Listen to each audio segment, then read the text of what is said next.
Buenos días, buenas tardes a todos. Bienvenidos de nuevo a una plática de la sesión especial en la reunión conjunta entre la Real Sociedad de Matemática Española y la Sociedad de Matemática Mexicana. Esta es la sesión especial de teoría de operadores y dinámica, y en esta ocasión tengo el gran gusto de presentar a mi amigo Ronald Jiménez Munguía, del Instituto Tecnológico y de Estudios Superiores de Monterrey, Campus Hidalgo, y Roland nos va a hablar de caos en operadores lineales. Muchas gracias, Ronald, y gracias por aceptarnos la invitación para platicar con nosotros. Muchas gracias, Rubén, por la invitación a dar esta plática. Bueno, pues buenas tardes, buenos días a todos. Yo les voy a hablar de caos en operadores lineales. Entonces, primero les voy a mostrar un poco de cuál es el contenido de la plática. Primero les voy a dar una motivación por qué estudiamos caos en espacios lineales, unos conceptos básicos, algo de funciones caóticas, los conceptos de hiperciclicidad y caos lineal, y al final unos resultados en operadores de Teplins y unos resultados en transformaciones fraccionales lineales de desplazamientos. Bueno, la motivación de estos temas es en dos caminos. La primera es en dinámica topológica, porque estudiamos funciones continuas con órbitas densas en un espacio topológico, y la otra es en teoría de operadores, porque dado un operador lineal en un espacio de Hilbert, queremos descomponerlo en subespacios o subconjuntos cerrados invariantes no triviales. Entonces, primero empezamos definiendo que un sistema dinámico discreto es un par xt, donde x es un espacio métrico y t una función continua. Llamaremos la órbita de x bajo t al conjunto formado por x, tx, t cuadrada x, t cúbica x, y así sucesivamente, donde t cuadrada x es a tx volver a aplicar t, y pues t a la nx es a tn menos 1x aplicarle otra vez t.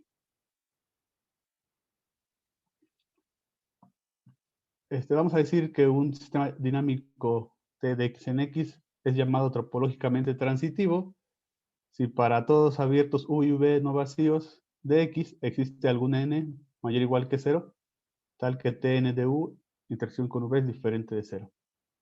Es decir, que existe un x en u, tal que existe alguna n que al aplicarle tn de x a ese vector está en v. Tenemos ejemplos de funciones topológicamente transitivas, bastante conocidos.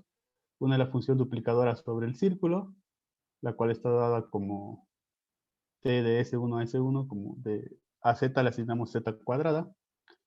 La función tienda, la cual es una función del intervalo 0,1 0,1, donde se define como tx igual a 2x si x está entre 0 y 1 medio, y tx igual a 2 menos 2x si x está entre 1 medio y 1. Un ejemplo que no es topológicamente transitivo son las rotaciones racionales, las cuales son del círculo en el círculo, y está dado como z. A z le asignamos e a la i alfa por z. Tenemos un resultado conocido que dice que si tenemos una función continua en un espacio métrico completo separable, sin puntos aislados, entonces las siguientes dos condiciones son equivalentes. T es topológicamente transitivo y que existe algún x tal que su órbita es densa en x. Entonces ya tenemos una condición que también implica que un operador sea topológicamente transitivo, que exista un vector tal que su órbita sea densa. Bueno, observamos que además cada elemento de la órbita tiene órbita densa.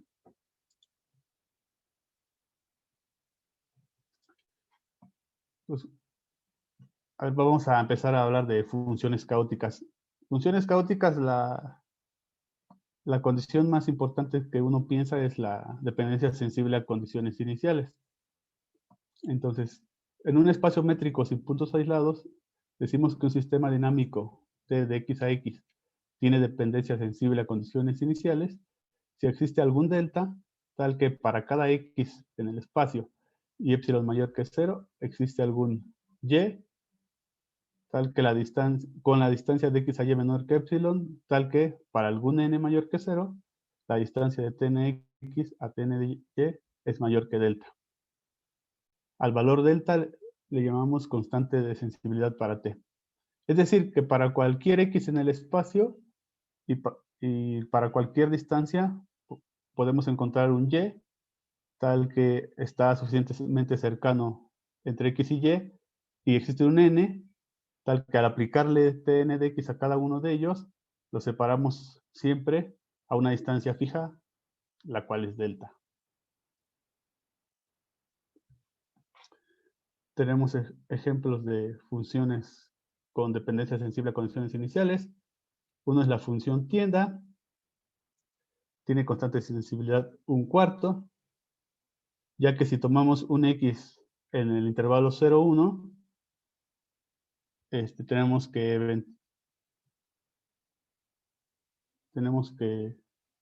a ver, a la función tienda es la siguiente, y entonces t cuadrada de x sería esta, t cúbica sería esta. Entonces, si tomamos un x, existe algún n, tal que eventualmente un pico de estos está en cierto intervalo, y entonces uno de dos, un valor de estos o un valor de estos está tan cerca del x que queramos, y entonces tenemos que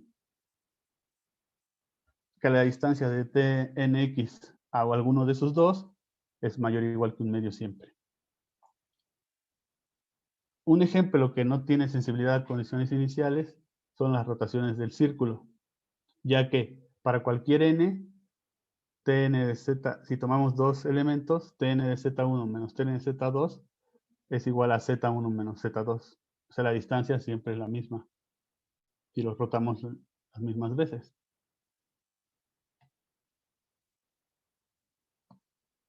Tenemos la siguiente definición. Un punto x es llamado un punto periódico para t si existe una n mayor o igual que 1, tal que tn de x es igual a x.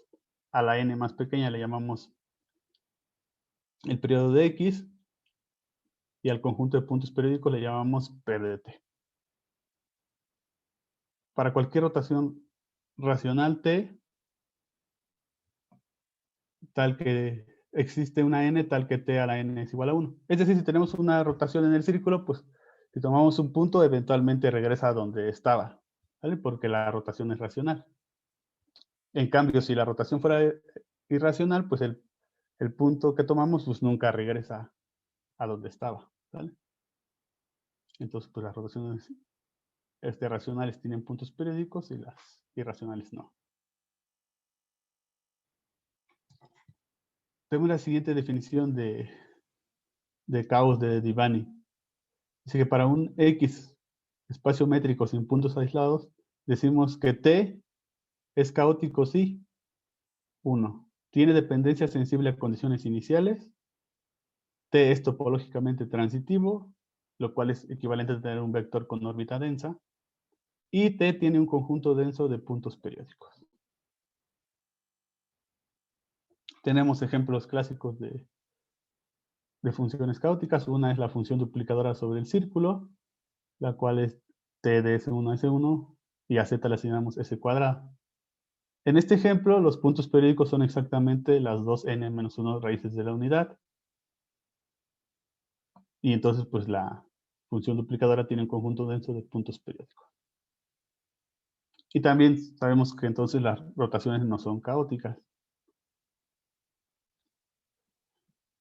Ahora, tenemos el siguiente resultado importante. Dice que si X es un espacio métrico no finito, si un sistema dinámico T de X a X es topológicamente transitivo y tiene un conjunto denso de puntos periódicos, entonces T tiene dependencia sensible a condiciones iniciales. Es decir, en la definición de Divani, solo necesitamos probar que un operador es topológicamente transitivo y que tiene un conjunto denso de puntos periódicos. Ya no tendríamos que probar que tiene sensibilidad a condiciones iniciales. Un ejemplo tenemos el espacio donde todas las coordenadas son ceros y unos, el operador desplazamiento hacia atrás, definimos la topología de ese espacio con la métrica esta. Bajo esta métrica B es continuo y entonces tenemos la siguiente proposición. El desplazamiento en dos símbolos es caótico. Entonces tenemos que probar que primero que tiene un conjunto de estos de puntos periódicos. Entonces observamos que el conjunto de elementos con entradas finitas es denso. Entonces agarramos un elemento con entradas finitas y lo pegamos. Entonces ese es un punto periódico porque pues eventualmente volvemos al mismo vector. Entonces es denso porque tiene todas las secciones finitas. Y ahora B tiene una órbita densa para X. El X lo podemos formar a partir de todos los bloques posibles de sucesiones finitas de ceros y unos. Lo pegamos y entonces justo ese vector tiene órbita densa. Ahora sí vamos a empezar a hablar de espacios lineales. Entonces vamos a decir que un espacio de... Bueno, primero vamos a decir en qué espacio, en qué escenario vamos a trabajar, ¿sale? Un espacio de Fréchet es un espacio vectorial X sobre un campo K dotado por una sucesión creciente de seminormas que cumplen que si Pn de X es igual a 0 para todo n, entonces la X es 0. Además, pedimos que el espacio sea completo con la siguiente métrica. Entonces, un espacio de Fréchet es una generalización de un espacio de Banach.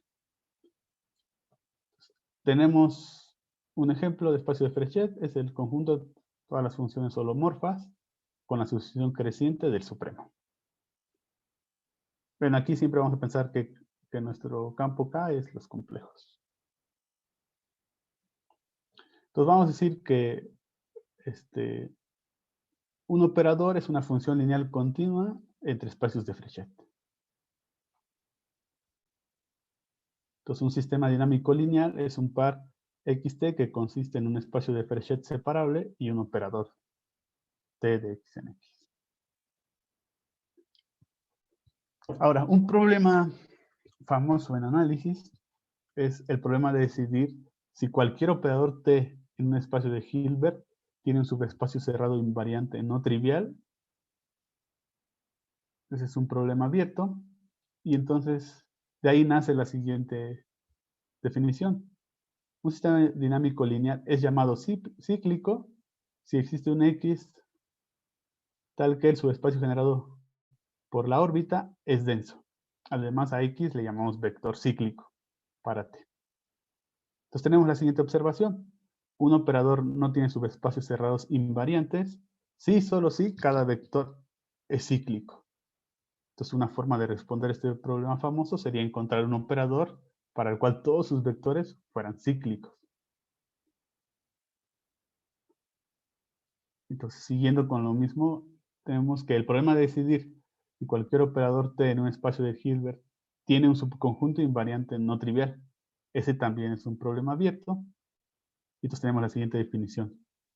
T es llamado hipercíclico si ahora no el espacio generado. ¿Vale? Ahora el conjunto solo la otra es densa. Entonces a X le llamamos vector cíclico. Entonces tenemos una observación similar. Un operador no tiene subconjuntos cerrados invariantes si solo si cada vector es hipercíclico. Entonces es cíclico si el espacio generado por su órbita es denso. Es hipercíclico si su órbita sola es densa. Tenemos el siguiente resultado, que es un teorema llamado la transitividad de Birkhoff. Un sistema dinámico lineal T es hipercíclico si solo si es topológicamente transitivo. En este caso, el conjunto de vectores hipercíclicos es un conjunto G delta, denso.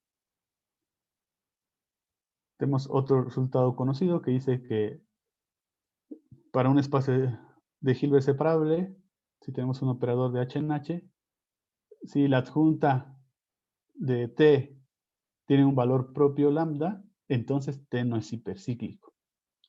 Este teorema tiene como consecuencia que en dimensión finita no tenemos operadores hipercíclicos, porque en dimensión finita siempre hay valores propios.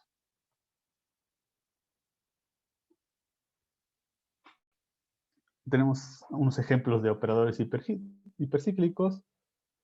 Los primeros son los operadores de Birkhoff, que es el operador traslación en el espacio de funciones enteras.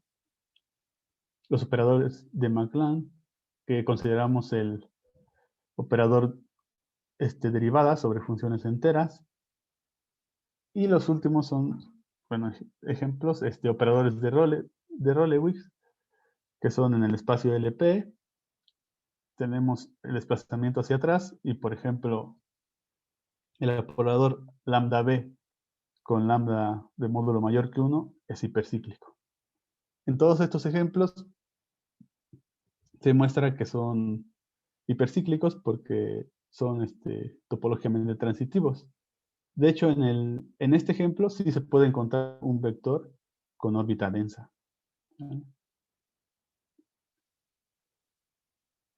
Tenemos la siguiente definición. Un sistema dinámico lineal T de X en X se dice que es caótico si satisface las siguientes condiciones. T es hipercíclico, o sea, topológicamente transitivo, y T tiene un conjunto denso de puntos periódicos. Ejemplos, los anteriores, los de Rolewitz, de Birkhoff y de McLean. Nosotros, para demostrar hiperciclicidad y caos en operadores lineales, usualmente usamos el criterio de Godefroy-Shapiro, que es el siguiente. Para T, un sistema dinámico lineal, supongamos que el espacio generado por los vectores propios con valor, con módulo de su valor propio menor que 1, y el espacio generado por los valores propios por los vectores propios, tal que su valor propio es de módulo mayor que 1, si esos dos conjuntos son densos, entonces T es hipercíclico. Si además el espacio generado por los valores propios, tal que el valor propio es de esta forma, Tx igual a E alfa pi x por x, para algún alfa en Q, entonces T es caótico. Entonces, nosotros cuando queremos demostrar que un operador lineal es caótico, siempre primero nos vamos a calcular valores propios y después buscamos su densidad en el espacio de esos vectores propios. Pues vamos a empezar con algunos resultados en operadores de Toeplitz. Definimos el espacio de Hardy-Hilbert, denotado como H2, como el espacio de todas las funciones analíticas para las cuales su representación en serie de potencias es cuadrado sumable. Definimos el espacio H2 tilde como el siguiente subespacio de L2 sobre el círculo. Son todas las funciones en L2 de S1 tal que sus coeficientes de Fourier negativos son 0. Pues tenemos que existe una identificación natural entre las funciones de H2 y H2 tilde. Además, notamos que H2 tilde es un subespacio cerrado de L2. Denotaremos como H infinito como todas las funciones analíticas que están acotadas en el disco unitario. Entonces tenemos la siguiente definición. Para cada phi en el infinito, el operador de Toeplitz con símbolo phi es el operador definido por T phi de f igual a P de phi por f, donde P es la proyección ortogonal de L2 S1 sobre H2.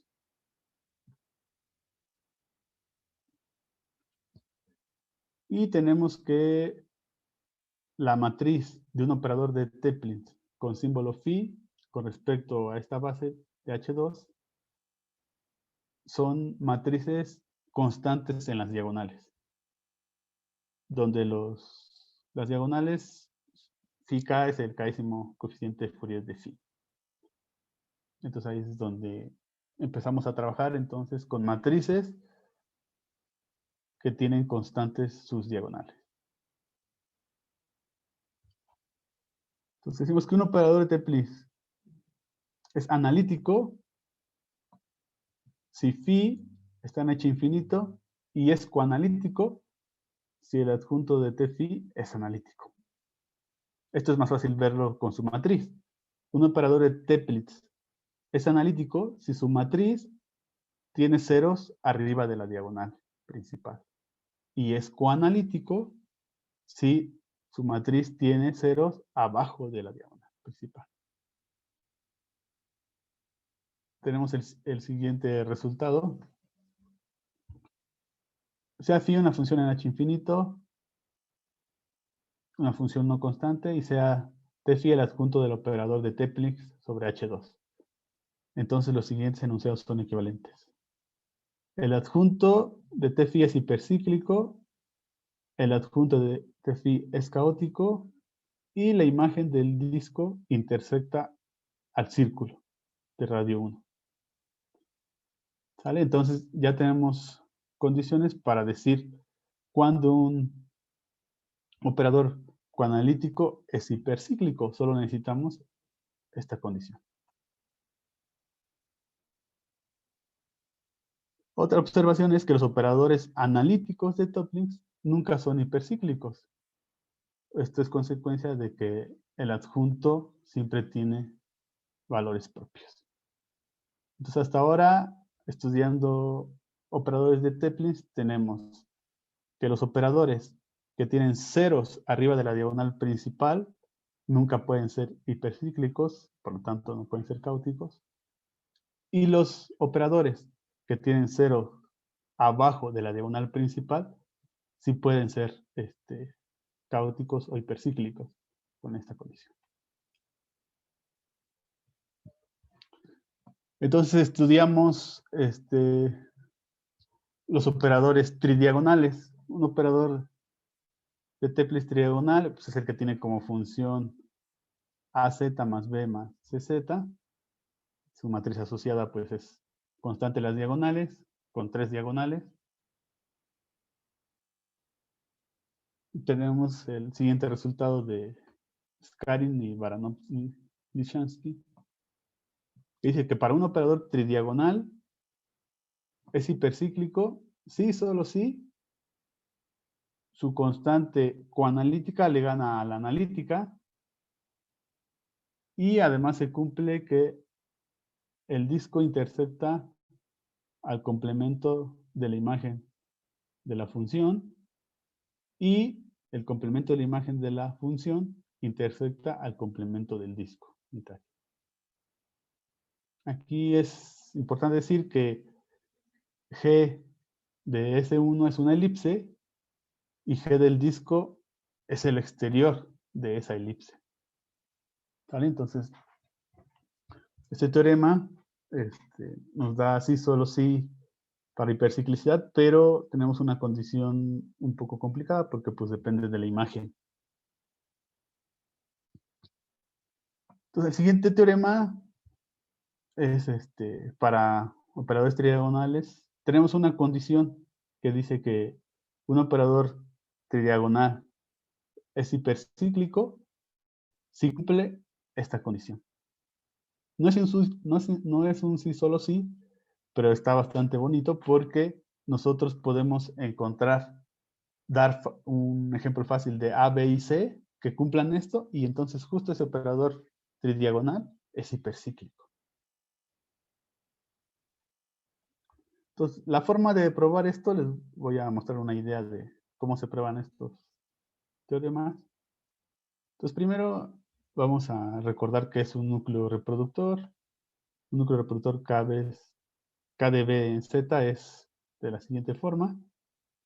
Entonces, esos son los núcleos reproductores en H2. Entonces, cuando tenemos un operador tridiagonal, lo primero que hacemos es intentar buscar sus valores propios. Y entonces llegamos a que en un operador tridiagonal los valores propios son de esta forma. Una función racional con denominador de grado 2. Entonces, lo primero es ver que este valor propio sí está en el espacio. Y para eso necesitamos que este polinomio tenga sus raíces fuera de D. Y luego, además, queremos que ese conjunto de valores propios sea denso. Y esto se da porque los valores propios se pueden escribir como sumas de núcleos reproductores y así se prueba la densidad. Y entonces pues ya tenemos valores propios que están en el espacio y que además son un conjunto denso. Tenemos el siguiente resultado para operadores tridiagonales. Este sí es un sí, solo sí. Dice que para un operador de Teplins con símbolo phi de z, bueno, un operador tridiagonal, se tiene que las siguientes dos afirmaciones son equivalentes. Primero, otra vez, que la constante coanalítica le gana a la analítica y que la constante que va en la diagonal principal, que es A0, cumple una de las siguientes condiciones. Si la suma de los módulos de los coeficientes a menos 1 y a más 1 es mayor que 1, entonces el A0 tiene que estar en cierto A0. Si es igual a 1, tiene que estar en cierto conjunto A0 menos el 0. Y si es menor que 1, entonces el A0, bueno, multiplicado por esto, tiene que estar en este conjunto. Si se cumplen esas condiciones, entonces T es caótico. Y el A0 y A'0 tienen que ver con lo siguiente. La elipse roja es la elipse formada por como eje real tenemos esta suma y como eje imaginario que tienen que ver con los elementos de la constante coanalítica y analítica. Y A0 es la curva paralela a distancia 1 exterior de la elipse roja. Y el A' sub 0 es la cerradura de la curva paralela interior a distancia 1 de la elipse roja. Entonces, el teorema anterior, los coeficientes deben cumplir ciertas propiedades que tienen que ver con elipses paralelas. Ahora, entonces lo siguiente pues es estudiar operadores de Toeplitz con más diagonales, ¿sale? Pero bueno, finitas. Entonces para eso tenemos el siguiente resultado. Sea T phi un operador de Toeplitz con vamos a decir m diagonales coanalíticas y n diagonales analíticas. Si las siguientes condiciones se satisfacen, que el último coeficiente de la diagonal coanalítica, o sea, la de hasta arriba, le gane a la suma de todas las otras y además a la distancia que hay entre 0 y 1. Si eso pasa, y además para cualquier W que pertenece a la imagen de phi del disco cerrado menos el 0, que esa ecuación phi de z igual a W tenga exactamente n soluciones en el disco cerrado menos el 0. Entonces, si se cumplen esas dos condiciones, T phi es caótico. Por último, tenemos un ejemplo en transformaciones fraccionarias lineales de desplazamientos. Definimos una transformación fraccional lineal como phi de z como un cociente de AZ más B entre CZ más D, donde AD menos CB es diferente de 0. Entonces, la siguiente serie define un operador phi B, le llamamos, sobre LP, el cual se puede demostrar que es acotado. Y entonces la particularidad que tiene este tipo de operadores es que son operadores de Toeplitz coanalíticos, ¿vale? O sea, con constantes, con números, con ceros abajo de la diagonal. Entonces tenemos el siguiente resultado.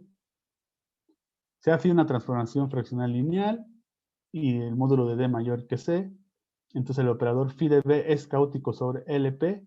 Sí, solo si tenemos esta condición.